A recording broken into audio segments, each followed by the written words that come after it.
Uma mulher corria para fora da cidade em chamas, junto com o marido, com as filhas, e eles seguiam uma instrução muito bem clara que eles tinham acabado de receber. Não olhem para trás, não parem em lugar nenhum, fujam para as montanhas. A cidade inteira estava sendo destruída atrás deles. E em algum lugar, em algum ponto daquela fuga, essa mulher olhou para trás. Só isso. E o texto vai registrar que ela virou uma estátua de sal ali mesmo, no meio do caminho. Talvez, irmão, você também esteja carregando um convite parecido. Sair de alguma coisa, não olhar para trás, talvez seja algum tipo de relacionamento que você tem com alguma pessoa e esse relacionamento não é de Deus. Tem algo que não tá dando certo nesse relacionamento que você tem com essa pessoa, mas que você ainda vai checando aquela rede social muito tempo. Talvez seja um emprego tóxico que você já saiu até, mas você ainda sonha em voltar para aquele lugar. Talvez seja um vício que você está deixando, mas que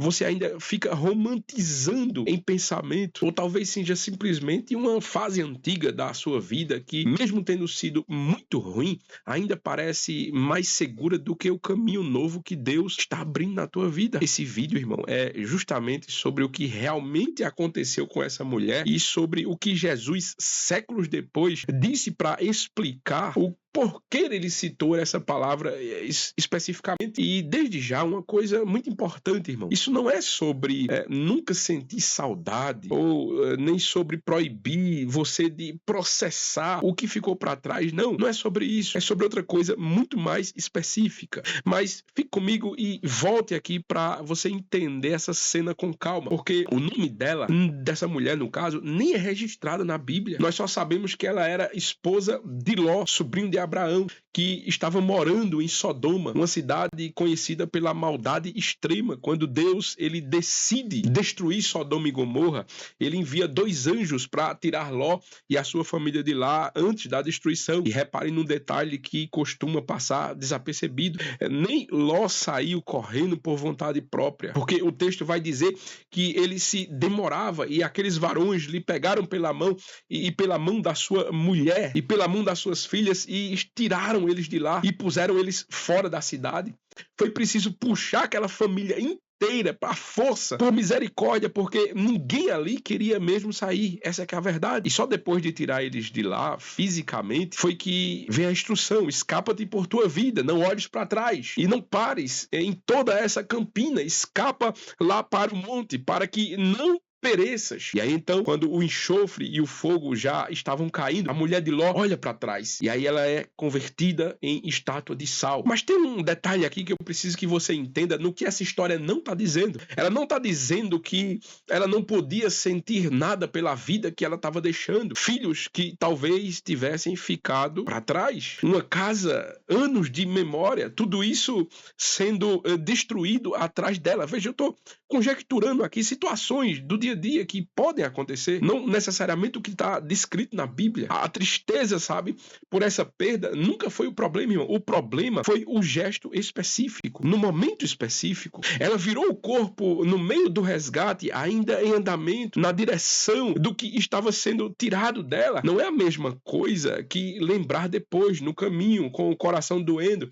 É tentar voltar enquanto você ainda está sendo salvo. Jesus ensinando sobre estar pronto para um caminho repentino, ele resume essa história inteira numa frase muito curta: lembrai-vos da mulher de Ló. Ela fala isso, irmão, ou na verdade Jesus fala isso logo depois de alertar que no dia em que a decisão precisar ser tomada, quem tiver no telhado não desça para tirar os seus bens da casa. Ou seja, o alerta aqui é muito específico sobre o instante da decisão e não sobre a vida inteira depois dela. E é em outro momento, quando alguém quer segui-lo, mas pede primeiro tempo para resolver os assuntos de família, Jesus ele vai responder: ninguém que lança mão do arado e olha para trás é apto para o reino de Deus. Um arado puxado por quem olha para trás, irmão, não faz um sulco correto na terra, desvia, fica torto, sem direção nenhuma. Não é sobre nunca se despedir de ninguém, irmão, é sobre o momento em que a mão já está no arado, dividir a atenção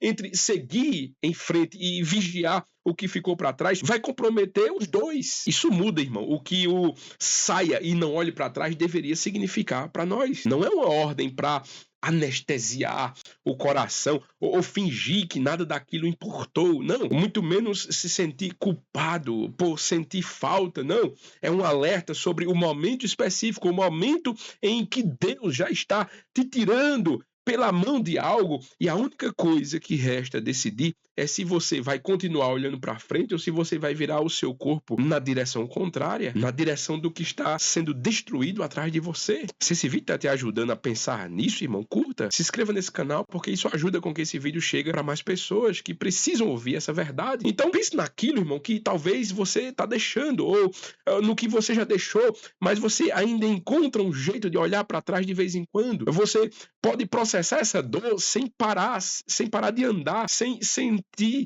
Você pode sentir, até lembrar e até chorar pelo caminho, do mesmo jeito que Ló fez, provavelmente chorou subindo aquele monte. O que a história pede, irmão, não é a ausência de sentimento, é que na hora em que a mão de Deus estiver te puxando para fora, você não solta ela para tentar voltar. Ló chegou vivo no monte. A esposa dele não chegou em lugar nenhum. Ela ficou parada exatamente no ponto que decidiu que valia a pena olhar para trás. Talvez você não saiba de tudo que está sendo destruído atrás de você agora, e você nem precisa saber, essa é a verdade, mas alguém já pegou na tua mão, irmão, já te tirou para fora, e o único pedido que resta é muito simples. Mesmo sendo difícil, continue andando na direção do monte, mesmo sem entender, ainda que precisa sair. Que Deus te abençoe, irmão. Na tela eu estou deixando um vídeo aqui muito importante que a gente continue essa conversa. Deus te abençoe.